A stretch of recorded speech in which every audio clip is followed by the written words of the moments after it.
है ना।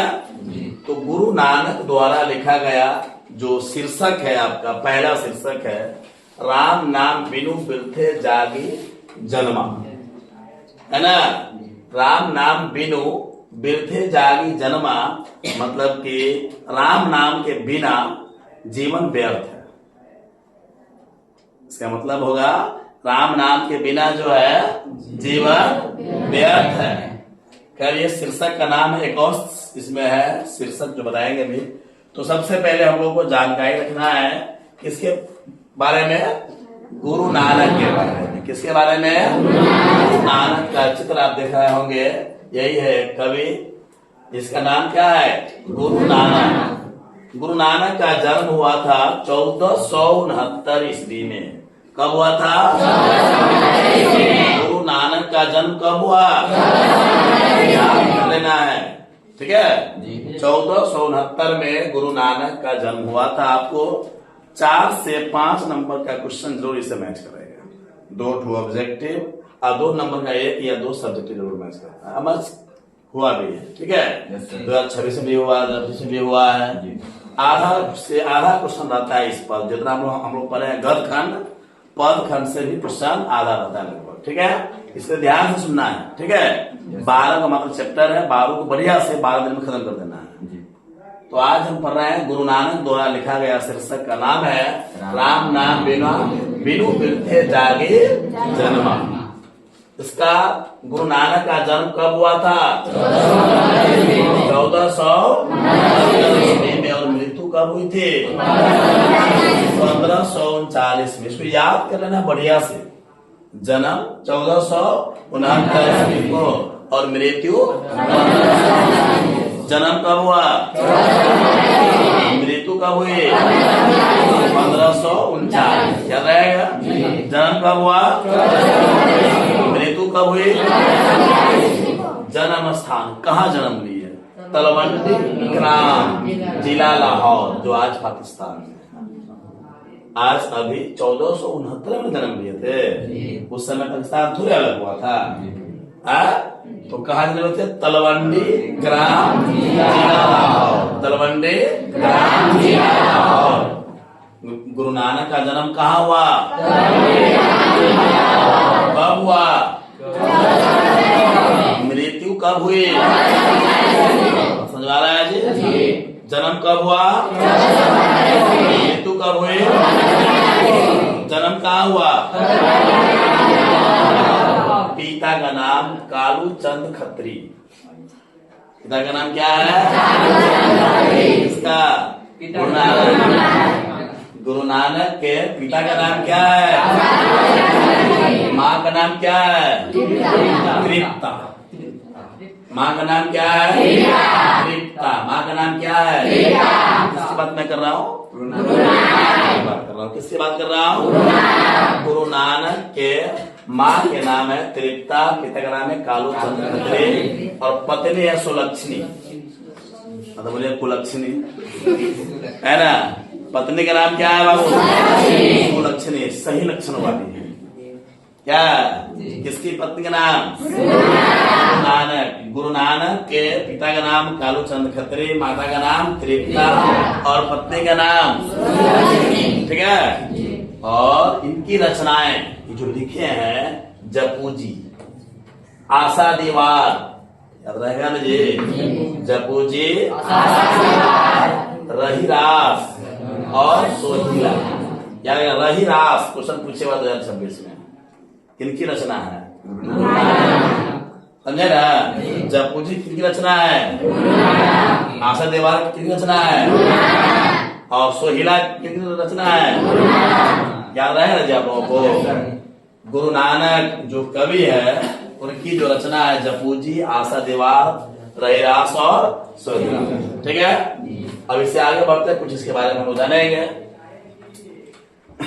अभी पढ़े है ना, गुरु नानक का जन्म 1469 ईस्वी में, तलवंडी ग्राम, जिला लाहौर। क्या इनका जन्म स्थान नानकाना साहब कहलाता है, याद रखिएगा। जहाँ गुरु नानक का जन्म हुआ, कहाँ हुआ? तलवंडी। तलवंडी जिला पंजाब पड़ता था, जो आज कहाँ चला गया है? पाकिस्तान। स्थान में चला गया। ठीक है। तो जहां इनका जन्म हुआ वह स्थान क्या कहलाया? नानकाना साहब। क्या कहलाया? याद है जी। यानी गुरु नानक का जहां जन्म हुआ वह स्थान क्या कहलाया? नानकाना साहब। 100% ऑब्जेक्टिव में आ सकता है, इसलिए याद रखिएगा। ठीक है। नानकाना साहब जो अब पाकिस्तान में है। बताया था ना मैं? इनके पिता का नाम कालू चंद खत्री, माँ का नाम तृप्ता और पत्नी का नाम जान ही रहे हैं। माँ का नाम तृप्ता, बाप का नाम कालू खत्री और पत्नी का नाम सुलक्षणा। इनके पिता ने इन्हें व्यवसाय में लगाने का बहुत उद्यम किया, प्रयास किया। यानी क्या कहते हैं, कालू चंद खत्री जो थे गुरु नानक के पिताजी, वो जो है बाहर बीच में टपकता है। तो बता रहा था मैं कि माँ का नाम क्या है? बोलो जल्दी। पिता का नाम क्या है? कालू चंद खत्री। और माँ का नाम क्या है? माँ का नाम तृप्ता है और पत्नी का नाम लक्ष्मी। इनके पिता कौन? इन्हें जो है बहुत प्रयास किया व्यवसाय में लगने, बिजनेस व्यापार में, लेकिन इनका मंत्र भक्ति की ओर अधिकाधिक झुकता गया। इनका मन जो है कहाँ चला गया? भक्ति में लीन थे, राम के भक्त थे, है ना। इनके पिताजी कहा कि व्यवसाय करो, बिजनेस में इनको फोर्स कर रहे थे, लेकिन इसका दिमाग कहाँ चला गया? भक्ति में। इन्होंने हिंदू मुसलमान दोनों की समान धार्मिक उपासना पर बल दिया, दोनों पर बल दिया, दोनों का अध्ययन किया। नहीं केवल हिंदुओं का हिंदी ही पढ़ा, हिंदू धर्म का भी उपासना किया, हिंदू धर्म का अध्ययन किया, मुस्लिम धर्म का भी उपासना किया इन्होंने। किसने? नानक ने। हिंदू और मुस्लिम दोनों धर्म का समान उपासना किया, समान अध्ययन किया। समझे? वर्णाश्रम व्यवस्था, वर्ण व्यवस्था जो था, जैसे ब्राह्मण वर्ण, क्षत्रिय वर्ण पहले चलता था। ब्राह्मण वर्ण का काम था पूजा पाठ करवाना, क्षत्रिय वर्ण का काम था सेनापति बनेगा, राजा बनेगा, वैश्य वर्ण व्यापार करेगा, और शूद्र वर्ण जो है सबका सेवा करेगा। हम लोग शूद्र वर्ण में आते थे, हम सभी लोग। यानी पहले जो है वर्ण व्यवस्था लागू था, जिसमें वर्ण कितने प्रकार के होते थे? कौन कौन? स्वर्ण वर्ण व्यवस्था, सामाजिक वर्ण व्यवस्था था। जाति पर एक था ब्राह्मण वर्ण। कौन वर्ण था? ब्राह्मण वर्ण। दूसरा कौन वर्ण था? क्षत्रिय वर्ण। क्षत्रिय वर्ण। तीसरा कौन वर्ण था? वैश्य वर्ण। तीसरा कौन सा वर्ण था? और चौथा था शूद्र वर्ण। ब्राह्मण वर्ण जाति अलग मत गया, वो केवल पूजा पाठ करवाएगा, धार्मिक अनुष्ठान करवाएगा, है ना। उसके बाद दूसरा कौन है? क्षत्रिय वर्ण। क्षत्रिय वर्ण का काम है राजा बनेगा, सेनापति बनेगा। और तीसरा कौन है? वैश्य। तीसरा कौन है? और वैश्य वर्ण का काम है व्यवसाय करेगा, बिजनेस व्यापार करेगा। और चौथा शूद्र वर्ण, जो सभी वर्णों को सेवा करेगा, है ना। और कर्मकांड का विरोध करके निर्गुण ब्रह्म की भक्ति का प्रयास किया। निर्गुण ब्रह्म, याद रखिएगा। कौन? निर्गुण ब्रह्म। निर्गुण का मतलब क्या होता है? निराकार सा कोई रंग नहीं है। ये नहीं कि भाई हम बाबा हिंदू बन गए या मुसलमान बन गए तो भी पहन लेंगे या पूरा भगवाधारी करना से धर्म होता है, वैसा नहीं। निर्गुण भक्ति का प्रचार किया गुरु नानक ने व्यापक देशाटन किया। देशाटन मतलब क्या होता है? देश का भ्रमण किया। देशाटन, बहुत सारे देशों में ये गए। देश जो आटन, आटन माने क्या होता है? भ्रमण करना, देश का भ्रमण करना। और मक्का मदीना तक की यात्रा की। मक्का मदीना भी गया, जो कहाँ है? अरब में। मक्का मदीना गया। मक्का अलग है और मदीना अलग है। मुगल सम्राट बाबर से, मुगल सम्राट बाबर से, मुगल सम्राट का सबसे पहला शासक बाबर है, हुमायूं है, अकबर है, जहांगीर है ना, शाहजहां है, औरंगजेब है, बहादुर शाह जफर है। ये सब उसी का वंशज है। किसका? मुगल वंश। तो मुगल सम्राट, मुगल का राजा कौन? बाबर से इनकी भेंट हुई थी। किनकी भेंट हुई थी? गुरु नानक। गुरु नानक जो है विभिन्न कंट्री में, विभिन्न देश में यात्रा किए थे ना। विभिन्न देशों की यात्रा करने के दौरान उन्होंने मक्का मदीना भी गया था, याद रखना। कौन गया था मक्का मदीना? गुरु नानक। और यहाँ भारत में मुगल सम्राट बाबर से भेंट किया था, मुलाकात भी किया था। गुरु नानक ने नहीं होगा, गुरु नानक ने सिख धर्म का परिवर्तन किया। परिवर्तन क्या है? शुरू किया, चालू किया। गुरु नानक जो थे सिख धर्म का क्या किया? परिवर्तन किया। सुनाएगा गुरु नानक किस धर्म में क्या परिवर्तन? सिख धर्म का परिवर्तन कौन किया? गुरु नानक। सिख धर्म का परिवर्तन किया। गुरु नानक ने पंजाबी के साथ हिंदी में भी कविताएं लिखी। पंजाबी में भी लिखा और हिंदी, पंजाबी हिंदी दोनों में लिखा जाता है। यही तरह से बनेगा बात, ठीक है? इसे ध्यान से सुनना है, ठीक है? गुरु नानक जो थे पंजाबी में क्या लिखा? कविताएं। पंजाबी के साथ हिंदी में भी पंजाबी और हिंदी में भी क्या लिखा? कविताएं किया। इनकी हिंदी में ब्रज भाषा और खरे बोली दोनों का मेल है।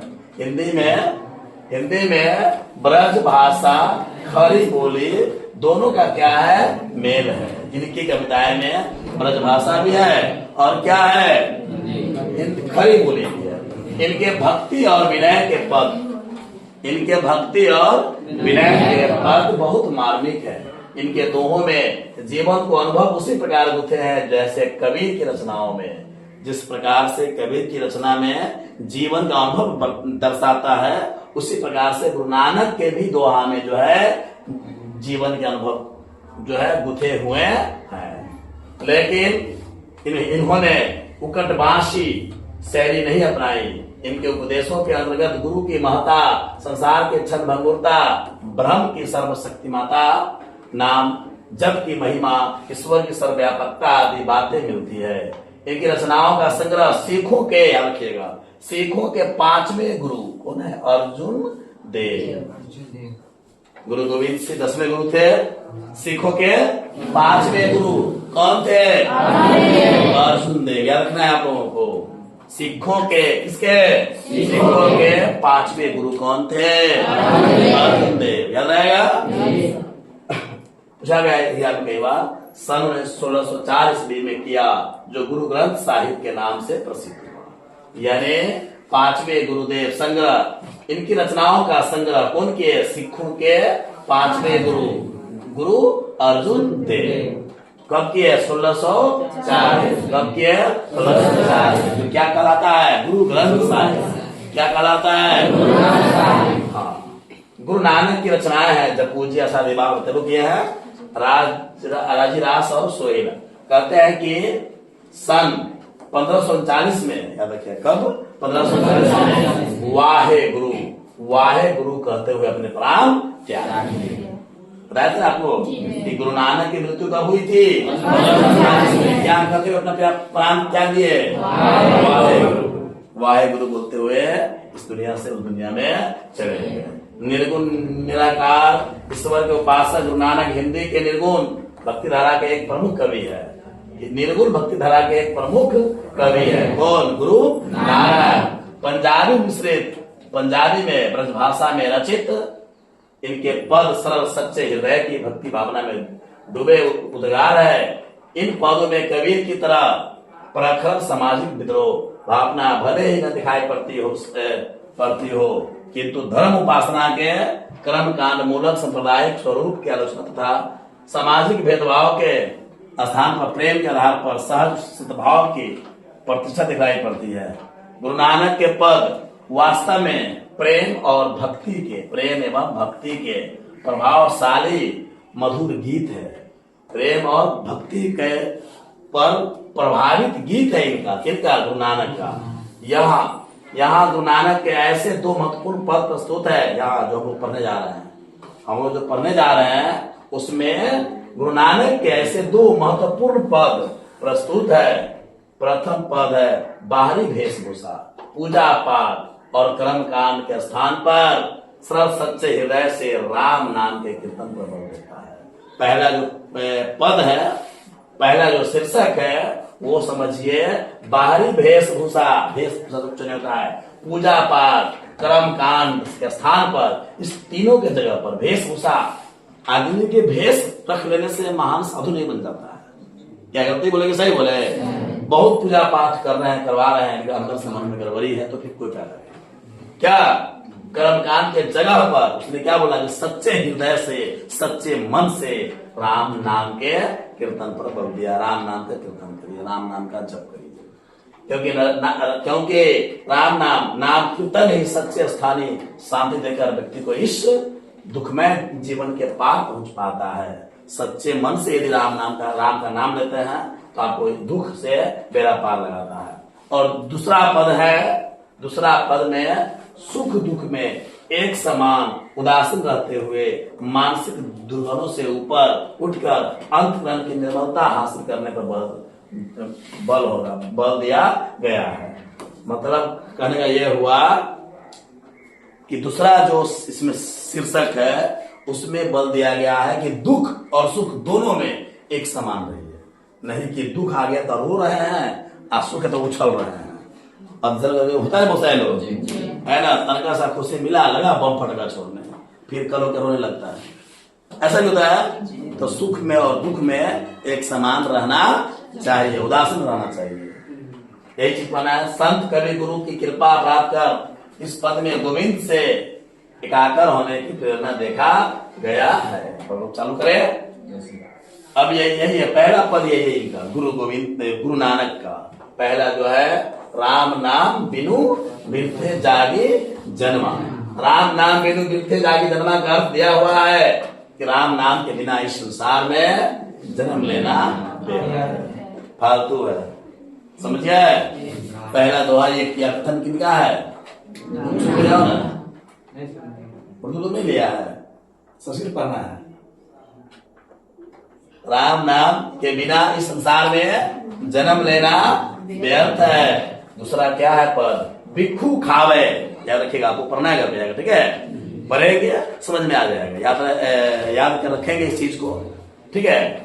और ये जो वीडियो कर रहे हैं इसको न होगा तो हम यूट्यूब पे डाल देंगे, ठीक है? बार बार सुनोगे याद आ जाएगा, नहीं आदमी याद आ जाएगा। भिक्षु खावे, भिक्षु बोले, भिक्षु खावे, भिक्षु बोले, बिनु नावे निफलु मति भ्रमना। जो व्यक्ति राम नाम का जप नहीं करता वह समझिए विष जहर खाता है, जहर ही बोलता है, जहर ही बोलता है, जहर ही खाता है। बिना ईश्वर के नाम तो उसका मन व्यर्थ की भटका और भ्रम में ही खड़ा रहता। ईश्वर के नाम लिए बिना समझिए वो भटकता है इंसान। पुस्तक पाठ व्याकरण बखाने संध्या कर्मों निकाल करे। लोग वेद शास्त्र व्याकरण पढ़ते हैं, तीनों समय संध्या वंदना या पूजा पाठ का दिखावा करते हैं। लोग जो है समय पर पूजा पाठ जो करता है ये क्या है? दिखावा करते हैं। ये मन से पूजा नहीं करते हैं, दिखा रहे हैं। क्या? बिनु गुरसवद मुक्ति कहा प्राणी राम नाम बिनु अर्जुन मरे। मतलब परंतु गुरु के उपदेश के बिना, गुरु के उपदेश के बिना मनुष्य के मुक्ति नहीं मिलता। गुरु से बिना उपदेश लिए आप महान नहीं बन सकते हैं। राम नाम का जप किए बिना व्यक्ति संसारिक माया मोह में उलझ कर ही मर जाता है, माया मोह में रह के मर जाता है। दंड कमंडल शिखा सूत धोती गवनी अति भ्रमण करे। हाथ में डंडा कमंडल, सिर पर तीखा जनेऊ, फूल पहने हुए, चंदन किए हुए है ना, डंडा है, कमंडल है और धोती धारण करके विभिन्न तीर्थों का यात्रा करना केवल बाहरी भटकाव है। आप पूरा रूप बना लिए, चंदन कर लिए, पीला वस्त्र पहन लिए, हाथ में कमंडल लिए, डंडा लिए और चारों धाम घूम रहे। धाम घूमना है क्या है? दिखावा है ना। एक बात आज ही मैं बता रहा हूँ। आज मैं खाना खा रहा था, जिस समय मुझे एक बात याद आया, आज क्या बता रहा हूँ, है ना। अब हम यह बात दूसरी बार बोल रहे हैं, एक बार इससे पहले भी किसी को बोला है, अब भी आप लोग बोल रहे हैं। क्या हुआ कि जो चीज आसानी से मिलता है उसकी कदर नहीं होती और जो मुश्किल से मिलता है उसको लोग बहुत ज्यादा कदर करता है।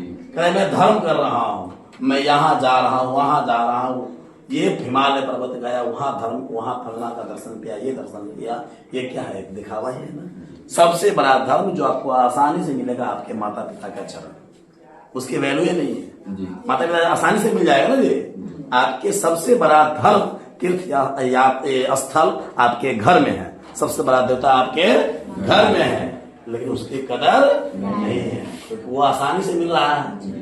और जो मुश्किल से मिलता है वहां जाते हैं, लाखों रुपया खर्च करते हैं, बड़ी ये जाते हैं, एकदम तबाह हो जाते हैं, पैर दर्द, हाथ में पूरा परेशान हो करके अब बाबा का दर्शन हो क्या। और जो घर में उससे बड़का बाबा है उसको कुछ वो नहीं करता है, तो वो नहीं करता है। गलती बोले कि सही बोले? तो जो धर्म, जो स्थल आसानी से मिल रहा है उसकी कदर नहीं है। राम नाम बिनु शांति ना आवे, जपी हरि हरि नाम सुपारी परे।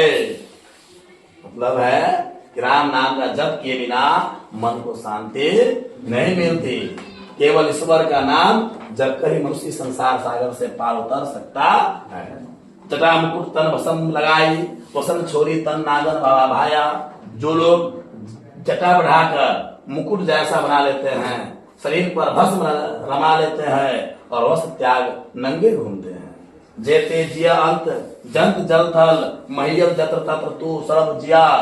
जल थल और पृथ्वी पर जितने भी जीव जंतु है उन सब में ईश्वर आप ही निवास करते, आप ही मतलब अपने मन में ईश्वर निवास करता है, ईश्वर के बाहर नहीं। गुरु परे प्रसादी राखिल जन को, हरिरस नानक झोली पिया। गुरु नानक जी कहते हैं कि जिस पर गुरु की कृपा होती है वही सत्य को समझ पाता है। इस बात जो जितनी बात मैं बताया हूँ ये सब समझ पाएगा नहीं, सब लोग कहाँ समझ पाएगा? जिन पर गुरु की कृपा होती है वही इस बात को समझ पाता है। नानक ने ईश्वर को नाम का रूपी प्रेम रस को पूरी तरह से घोलकर पी। ये पहला शीर्षक है इसका, राम नाम बिनु बिरथे जागी जन्मा। जो नर दुख में दुख नाही माने, जो नर दुख में नाही माने, मतलब ये इसका अर्थ क्या होगा? देखिए, जो नर दुख में नहीं होगा जी, सुख में दुख नहीं माने, दुख में दुख नहीं माने, ठीक है, सही है ना? दुख में सही है ना? जो नर दुख में दुख नहीं माने मतलब होता है जो मनुष्य दुख आने पर भी खुद को दुखी या विचलित नहीं मानता, दुख आने पर भी दुखी नहीं मानता है, ठीक है। ये समय का ये क्रम है, चक्र है, आएगा और जाएगा। सुख भी आया है तो जाएगा, दुख भी आया है तो जाएगा। हम आपको कई बार बोले हैं कि जितने भी जीव, मनुष्य के जो जीव है जिस धरती पर पैदा हुआ है ना, वो आधा जिंदगी सुख करेगा, आधा जिंदगी दुख करेगा, चाहे वो गरीब हो चाहे अमीर, से मतलब नहीं है। क्या बोले हैं? सुखी अभी है तो दुखी बाद में होगा, अभी दुखी है तो सुखी बाद में होगा, ये निश्चित रूप से होगा। सुख सने अरु भय नाही, जाके कंचन माती जाने। जिसके भीतर सुख, सांसारिक लगाव और भय नहीं रहता, और जो सोने को कभी मिट्टी के समान मूल्यहीन समझता है, ना ही निंदा ना ही स्तुति, जाके लोग मोह अभिमाना। जो न किसी की निंदा से दुखी होता है और न अपनी प्रशंसा से फूल समाता है, जिसके भीतर लोभ मोह और अहंकार नहीं है। जिस इंसान के अंदर न लोभ है, न मोह है, न अहंकार है, न वह आप उसकी बुराई करेंगे तो कोई टेंशन नहीं है। जितना निंदा करना है, जितना आलोचना करना है कर लो, कोई दिक्कत नहीं है। लेकिन जब प्रशंसा भी करता है ज्यादा खुश नहीं होता है, समझे? हर्ष प्रत्येक लाइन में याद रखना है, क्योंकि लाइन पूछता है ऑब्जेक्टिव में, समझे? हर्ष शोक तेरा है न्यारो ना ही मान अपमान, हर्ष शोक तेरा ही न्यारो ना ही मान अपमान। जो हर्ष और शोक दोनों से अलग रहता है। हर्ष मन कहता है खुशी, है ना, और शोक मन कहता है गम, है ना। खुशी और गम दोनों से अलग रहता है, जिसके लिए मान और अपमान एक समान है। आशा मनसा सकल त्यागी के जने ते रहे निराशा। जो मन के सभी दासाओं और इच्छाओं को त्याग कर संसार में किसी भी संसारिक चीज को अपेक्षा नहीं रखता, काम क्रोध जेहि परसे नाहि तेहि घट परम निवास। जिस काम और क्रोध स्पर्श भी नहीं कर पाते उसी मनुष्य के हृदय में ईश्वर का निवास होता है। गुरु किरण जेहि नर पैकिन्ही तीना, यह जुगति पिछानी। जिस व्यक्ति पर गुरु की कृपा होती है वही इस युक्ति को पहचान पाता है। पिछानी मतलब पहचानना होता है। नानक लियन भयो गोविंद सो ज्यों पानी संग पानी। गुरु नानक जी कहते हैं कि वो ईश्वर के साथ इस प्रकार लीन हो गया है जैसे पानी में पानी मिलकर एक हो जाता है। इसको पढ़ना है, देख लेना है एक बार, ठीक है। अब इसके आगे मैं बता रहा हूं 5 मिनट और लेंगे, 10 मिनट समय। जो एग्जाम में पूछा गया है इस चैप्टर से क्वेश्चन, वो हम इंपोर्टेंट क्वेश्चन बता रहे हैं, ठीक है। जैसे अभी कहा जा रहा है दो पढ़े शीर्षक दो। एक शीर्षक पढ़े हैं आप, जो नर दुख में दुख नाही माने। ये सारा लाइन किया जाता है, इस शीर्षक में ये सब लाइन दिया गया है। तो ठीक है, इससे पहले शीर्षक में पढ़ा हूं राम नाम बिनु मिलते जागे जन्म, ठीक है। तो अब यहाँ प्रश्न है पहला, देखिए, हर्ष शोक तेराहो न्यारो। हर्ष शोक तेरा है न्यारो, नाही मान अपमान। न वो अपमान मान सबको समान समझता है ना, मान और अपमान। हर्ष शोक यानी कि हर्ष और शोक दे रहे न्यारो, दोनों में ये समान रहता है। मान अपमान को भी समान समझता है। किस कविता का उद्धत है, किस कविता से लिया गया है। अब ये 2026 AI मतलब हो गया एनुअल का फर्स्ट पाली, प्रथम पाली। 2026 के प्रथम पाली में पूछा गया एनुअल एग्जाम में। ये सेंटेंस सेक्शन चला है, कौन सा कविता में से लिया गया है? सी होगा। जो राम नाम इसमें नहीं है ना, ये सेंटेंस, जो नर दुख में दुख नहीं माने, सी इज द करेक्ट आंसर। आप लोग जवाब दीजिएगा, ठीक है। कुछ सेकेंड हम आपको समय देंगे, आप फट से बोलिए, बोलना है, समझ आएगा। जितना पढ़े है उसी में से है, अभी पढ़े ना आना तो याद होगा हमें। दूसरा प्रश्न आप देख रहे हैं, गुरु नानक ने किस भाषा में कविताएं की? ऑप्शन नंबर बताएंगे आप। ए में पंजाबी, बी में हिंदी और सी में ए बी दोनों पंजाबी और हिंदी में की। बताया था मैंने, पंजाबी के साथ हिंदी में भी कविताएं की। किसने? गुरु नानक। याद रहेगा? गुड। उसके बाद है गुरु नानक को किस मुगल सम्राट से मुलाकात हुई थी? बाबर से। किसे हुई थी? लगता है ना, किस मुगल? ये क्वेश्चन पूछा गया 2025 के एनुअल फर्स्ट पाली में, ठीक है। उसके बाद जो है आपका गुरु नानक में किस धारा के प्रमुख कवि है? निर्गुण। बताया ना मैं, निर्गुण निराकार, जिसका कोई रंग नहीं होता है, कोई गुण नहीं होता है, निर्गुण होगा बाबू। ये पूछा गया था 25 के द्वितीय पाली। प्रथम पाली से पहले वाला पूछा गया था और द्वितीय पाली में ये पूछा गया। इस तरह से क्वेश्चन एग्जाम पूछता है। तो आपको कंप्लीट करना है आज गुरु नानक कंप्लीट, आज रात तक गुरु नानक कंप्लीट, कल तक, समझ गया। फिर कल शुरू करेंगे रसखान। सिखों के 5वें गुरु कौन है? मैं बताया था, बोले कौन है? अर्जुन देव। बताया मुझे, इसमें पूछ सकता है एग्जाम में। सिखों के 5वें गुरु कौन थे? ठीक है। दंड कमंडल मैं बताया था ना। सुख धोती तीर्थ गौन अति भ्रमण करे, या पंक्ति किस शीर्षक कविता से लिया गया? राम नाम बिनु दुखे जागे जन्मा। Option number A is the correct answer. समझ आ रहा है आप लोगों का? उसके बाद अगला प्रश्न है, गुरु नानक के किस पद में राम नाम के कीर्तन पर बल दिया गया है? प्रथम पद में, द्वितीय पद में, 2 पद है। किस पद में राम नाम कीर्तन बल दिया गया है? इसमें प्रथम में, द्वितीय में? राम नाम के कीर्तन पर बल दिया गया है, प्रथम में दिया गया है। किसमें दिया गया है? प्रथम में था राम नाम ना। राम नाम का जो बात है किसमें? प्रथम। पिछाड़ी शब्द का क्या अर्थ है? पहचाने में लास्ट बात है। पिछाड़ी मतलब पहचान। क्या होता है? पिछाड़ी मतलब पहचान। अगला प्रश्न देखिए, गुरु नानक की रचनाओं का संग्रह किसने किया? गुरु नानक की रचनाओं का संग्रह किसने किया? मैं बताया था, अवधूत देव। सिखों के 5वें गुरु कह दिए आपको 2022 के फर्स्ट पारे पूछा गया। ठीक है, उसके बाद अगला प्रश्न है नानकाना साहब अब कहाँ है? क्योंकि नानकाना साहब क्या है? गुरु नानक का जन्म स्थान, और जन्म कहाँ हुआ था? तलवंडी। तलवंडी का नाम लाहौर है, और लाहौर से कहाँ है? पाकिस्तान में। इसलिए नानकाना साहब अब कहाँ है? पाकिस्तान में। ठीक है, समझा है बाबू? गुरु नानक ने किस धर्म का प्रवर्तन किया था? कौन नहीं जानता हो? गुरु नानक ने 2024 में पूछा था, सेकंड पहले में 2021 में पूछा हुआ था। ठीक है, आशा दीवार किस कवि की रचना है?